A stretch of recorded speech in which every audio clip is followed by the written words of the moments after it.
ቴዎድሮስ ካሳሁን ቴዲ አፍሮ ኢትዮሪክ አልበም ከተለቀቀ በኋላ በድምፃዊውና በሙዚቃው ላይ የተሳተፉ ግለሰቦችን አገዛዙ ያስራቸዋል የሚል ስጋት እንደነበር አይዘነጋም። ዛሬ የተፈራው ደርሷል።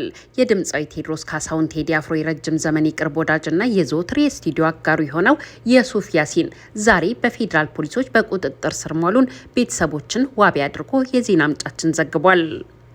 እንደ ቤተሰብ መረጃ 6 በሚሆኑ የፌዴራል ፖሊስ አባላት የተፈጸመው የድንገተኛ ዘመቻ በሕግ ጥላ ስር ከመዋል ባለፈ ከባድ የሰብአዊ መብት ጥሰት የታየበት ነው። ፖሊሶች የሱፍ ያሲንን ከገዛ ቤቱ እና ቤተሰቡ ፊት በኃይል እየደበደቡ መውሰዳቸውና እርምጃው ሕጋዊ ማጣራት ሳይሆን ማስፈራራትና የኃይል እርምጃን ያማከለ መሆኑን ያሳያል ብለዋል። ግለሰቡ እስካሁን የት እንደታሰረና በምን ወንጀል እንደተጠረጠረ በይፋ የተሰጠ መግለጫ ባይኖርም የእስረኛው አያያዝና ሀገሪቱ ያለውን የጸጥታ ኃይሎች የኃይል እርምጃ አሳሳቢነት በድጋሚ አጉልቶ ያሳያል ሲሉ ቤተሰቦቹ ተናግረዋል። በእንዲህ እንዳለ ከብልጽግናው ቤት በወጣ መረጃ ለድምፃዊ ቴዎድሮስ ካሳሁን ቴዲ አፍሮ የመልስ ምት ነጠላ ዜማ እንዲለቁ የተደረጉት ድምፃውያን 20 ሚሊዮን ብር እንደተከፈላቸው ተሰማ። የብላቴናው ኢትዮሪክ አልበም ከመለቀቁ በፊት ዳስጣል የሚለው ትራክ በመንግስት ባለስልጣናት ጆሮ ገብቶ እንደነበረ ታውቋል። ይህንን ተከትሎም አልበሙ ከመለቀቁ በፊት ጊዜ ወስደው የመልስ ምቱ ሙዚቃ ለመስራት ከቤተ መንግስቱ ሰዎች ትዕዛዝ ተቀብለው ዝግጅት ሲያደርጉ መሰንበታቸውን የዜና ምንጫችን ካጋራው መረጃ ለማወቅ ተችሏል።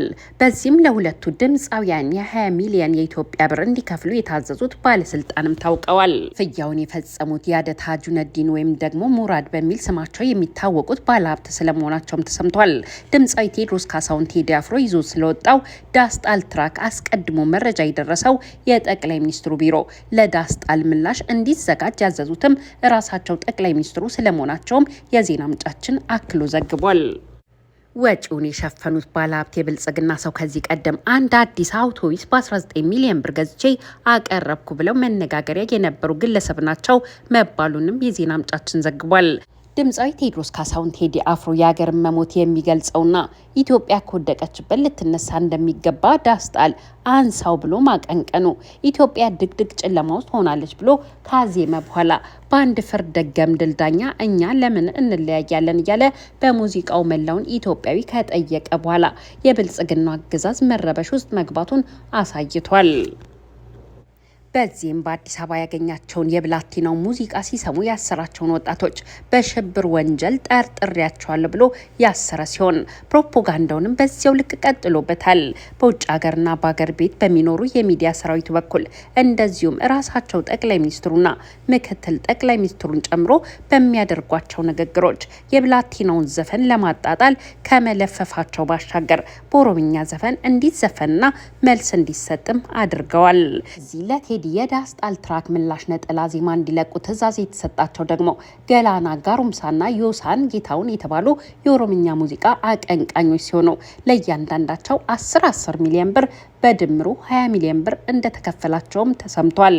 ክፍያው እንዲፈጸም ትዕዛዝ በቀጥታ የተሰጠው ለከንቲባ አዳነች አቤቤ ነው ያሉት እነዚህ የቤተ መንግስቱ የዜና ምንጮች ከከንቲባዋ ጋር የኢኮኖሚ ግንኙነት እንዳላቸው የሚነገርላቸው ያደታ ጁንዴ ወይም ሙራድ በሚል ስም የሚታወቁት በብልጽግናው ዘመን የበቀሉ ባለሀብት መሆናቸውም ተነግሯል። ለሁለቱ ድምፃውያን በአጠቃላይ 20 ሚሊዮን ብር ሰጥተው የዘልፋ ምላሽ ያዘፈኑት ባለሀብቱ ሙራድ ለመንግስት መስሪያ ቤቶች መኪና እንዲያቀርቡ ከአገዛዙ ይሁንታ የተሰጣቸውና ከጥቂት ዓመታት በፊትም አንድ አውቶቡስን በ19 ሚሊዮን ብር ገዛው ብለው በከተማ አስተዳደሩ በኩል ያስነገሩ እንደነበር አይዘነጋም። ብልጽግና የፈጠራቸው ነጋዴ እንደሆኑም ይነገራል።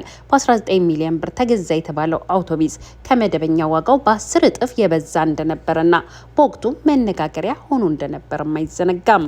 ይህ ባለሀብት የውጭ ኤክስፖርት የተፈቀደላቸው ሲሆን በቅርቡ ደግሞ ብራይተን ፕሮፐርቲስ በሚል የተመረቀ የሪል ስቴት ድርጅት ያላቸው ግለሰብ መሆናቸውም ይታወቃል።